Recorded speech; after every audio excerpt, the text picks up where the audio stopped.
जब एक मुसलमान औरत के पुकारने पर सद्दाम हुसैन ने पूरे इसराइल को आग लगा दी थी। और क्या आप जानते हैं कि किस तरह सऊदी अरब के एक बादशाह ने अमेरिका और पूरे यूरोप का जीना हराम कर दिया था। प्लस क्या हुआ जब इमरान खान ने यूनाइटेड नेशन में नबी करीम सल्लल्लाहु अलैहि वसल्लम पर ऐसी स्पीच दी कि पूरी मुस्लिम उम्मत का दिल जीत लिया। वेल, आज की इस वीडियो में मैं आपको इस सदी के सबसे पावरफुल मुस्लिम लीडर्स के बारे में बताने जा रहा हूँ। तो शुरू करते हैं अपना काउंटडाउन। किंग फैसल दोस्तों पाकिस्तान के अंदर दुनिया की तीसरी सबसे बड़ी मस्जिद बनाने वाले सऊदीया के किंग शाह फैसल थे। शाह फैसल उम्मत मुस्लिमा के सबसे ब्रेव और जीनियस लीडर्स में से एक थे। इन्होंने फलस्तीन के मुसलमानों को इतना सपोर्ट किया कि आज पूरी दुनिया भी मिलकर वो काम नहीं कर सकती जो इन्होंने अकेला कर दिया था।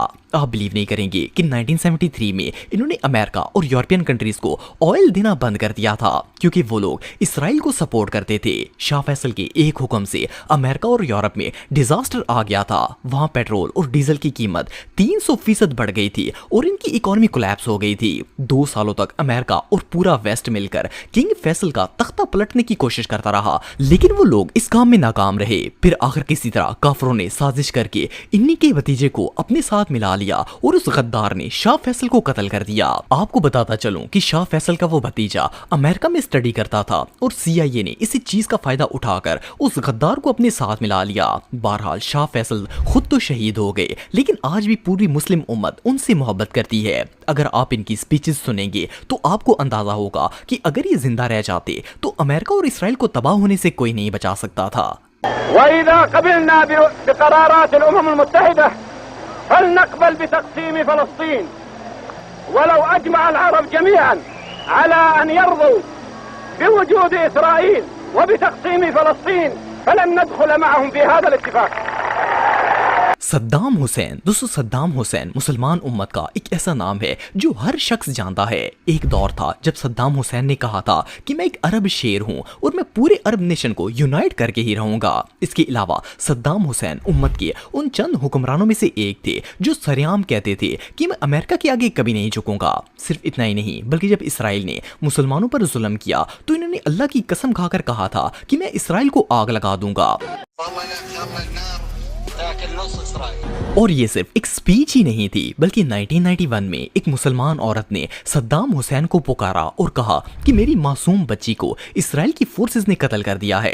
अपनी मुसलमान बहन की पुकार सुनकर सद्दाम हुसैन ने कलमा पढ़ा और उसी रात इसराइल पर अटैक कर दिया। इन्होंने एक दो नहीं बल्कि एक साथ 42 मिसाइल फायर किए और रातों रात पूरे इसराइल को बर्न कर दिया। जब पूरे इसराइल को आग लग गई तो इसके बाद तो अमेरिका और यूरोप को ऐसा धचका लगा कि इन्होंने सद्दाम हुसैन के खिलाफ साजिशें शुरू कर दी। इन्हें समझ आ गई थी कि ये बंदा इसराइल को तबाह कर देगा, इसीलिए इन्होंने इराक के अंदर गद्दार लोगों के साथ मिलकर सद्दाम को कमजोर करना शुरू कर दिया। हालात यहाँ तक आ गए कि आखिरकार इन्हें गिरफ्तार कर लिया गया और अपने ही मुल्क के गद्दारों ने अमेरिका के कहने पर इन्हें फांसी की सजा सुना दी। लेकिन सद्दाम हुसैन इतने बहादुर थे कि इन्होंने आखिरी दम तक सर नहीं झुकाया, बल्कि कलमा शहादत पढ़कर इस दुनिया से रुखसत हुए।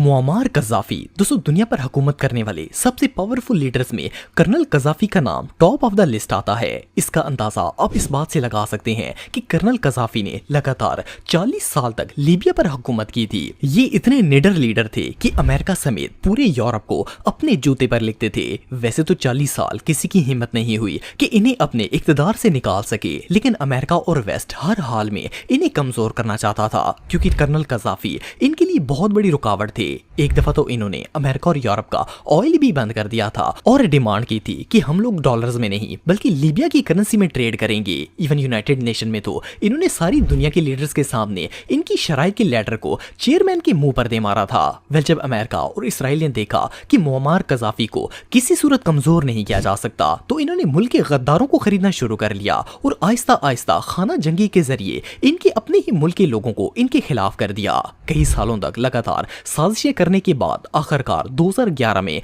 मुल्क के अपने ही गद्दारों ने कर्नल कज़ाफी को शहीद कर दिया। जब तक ये जिंदा थे लीबिया की इकोनॉमी स्टेबल थी, लेकिन इनकी वफात के बाद तो लीबिया पूरी तरह से डिस्ट्रॉय हो गया और आज तक स्टेबल नहीं हो पाया। एनीवे जो भी हो, जब लोग ईमान बेच देते हैं तो तबाही इनका मुकद्दर बन जाती है। जुल्फिकार अली भुट्टो। दोस्तों, जुल्फिकार अली भुट्टो को पाकिस्तान का बच्चा बच्चा जानता है। ये पाकिस्तानी हिस्ट्री के सबसे जीनियस लीडर्स में से एक थे। कई इख्तलाफात हैं जुल्फिकार अली भुट्टो से, कई चीज़ें उन्होंने बड़ी गलत की, लेकिन मैं आज ये कहता हूं कि वो एक खुददार लीडर था। भुट्टो भी उन मुस्लिम लीडर्स में से एक थे जो कि गुलामी के खिलाफ थे और अपने मुल्क को एक डेवलप्ड नेशन बनाना चाहते थे। ऑफ कोर्स कई हुक्मरानों की तरह इनके अंदर भी कई खामियां थीं, लेकिन ऐसे प्रेसिडेंट ये अपने मुल्क के हक में काफी सीरियस थे। इनसे कितनी भी गलती होगी, मैं भी इंसान हूँ, इंसान से खता होती है, लेकिन कश्मीर के मुज़ाकरात में मैं अपनी नींद में भी गलती नहीं कर सकता हूँ। बेसिकली भुट्टो भी बैरूनी ताकतों के खिलाफ थे। मॉडर्न डिप्लोमेसी यूरोप की रिपोर्ट के मुताबिक भुट्टो इतने जीनियस थे कि इन्होंने सदर का ओहदा संभालते ही सबसे पहले अरब कंट्रीज के साथ अपने रिलेशन बनाना शुरू किए, क्योंकि ये जानते थे कि पाकिस्तान को तरक्की देने के लिए गल्फ और दूसरे मुस्लिम कंट्रीज की सपोर्ट जरूरी है। इनके दौरे हुकूमत में तो टर्की, यूएई, सऊदीया, ईरान और इराक पाकिस्तान के फुल सपोर्ट में थे। इवन भुट्टो ने इसराइल के खिलाफ भी आवाज उठाई थी। इनके दौरे हुकूमत में पाकिस्तान मुस्लिम नेशन का सबसे इंपॉर्टेंट कंट्री बन गया था। लेकिन काफरों को ये बात कैसे हजम हो सकती थी? पहले इन लोगों ने जियाउल हक को मोहरा बनाकर नवाब कसूरी के कत्ल केस में जुल्फिकार अली भुट्टो को शहीद करवाया। फिर जियाउल हक को भी एक प्लेन हादसे का बहाना बनाकर कत्ल करवा दिया। वेल, इस बात में कोई शक नहीं है कि अगर जुल्फिकार अली भुट्टो जिंदा रहते तो पाकिस्तानी इकोनॉमी ग्रो करनी थी और दुश्मनों को किसी भी सूरत ये बात कबूल नहीं थी। I will not be a party to it. My country hearkens for me. Why should I waste my time here in the Security Council?